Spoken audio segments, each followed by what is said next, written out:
This is your local election headquarters. Welcome back. Governor Jeff Landry has signed a state of emergency declaration following last week's severe storms and tornadoes. The declaration will now allow for state money to go towards impacted parishes. In a statement, Landry says the funds will make sure those parishes are able to get the resources they need for a full recovery. This is the second time Landry has declared an emergency over a week after storms have hit.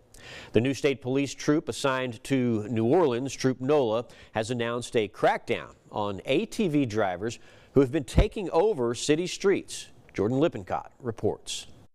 Since January and February, we have been working to stand up a permanent troop in the city of New Orleans. Since that time, the state police have consistently been engaged in major operations. With the help of footage posted on YouTube, one of Troop NOLA's investigations revealed information about crimes committed in May of 2023. A group of people traveled to New Orleans and drove ATVs and motorcycles recklessly throughout the city while obstructing traffic. Identification was made on 3 primary suspects, at this time we're going to withhold that information. On Monday, those 3 people were arrested out of St. Bernard, St. James, and East Baton Rouge parishes. They may face charges in multiple jurisdictions. This criminal activity crosses parish boundaries. This is not something that is just contained to Orleans Parish. And so our partnerships are very, very important. All of the district attorneys in the surrounding parishes have also been very supportive. And although the work of Troop NOLA is being highlighted, information about New Orleans Police Troop remains limited. I don't know that we have this demarcation, this actual line under which the state police who were in the city of New Orleans become Troop NOLA. The state police have always had a presence and a relationship with the city of New Orleans when it comes to public safety. Reporting. The Louisiana legislature passed a bill to ban so-called sanctuary cities and similar policies. New Orleans is the only city in Louisiana that is deemed a sanctuary city. The bill would mean that local authorities could investigate immigration violations to help federal agencies. It is one of multiple bills aimed at expanding the powers of locals to address immigration.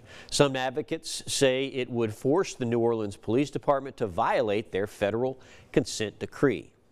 The crisis is at our nation's southern border is made worse when cities and communities adopt so-called sanctuary city policies that prevent local law enforcement from working with federal immigration authorities to remove unlawful present criminals from our neighborhoods.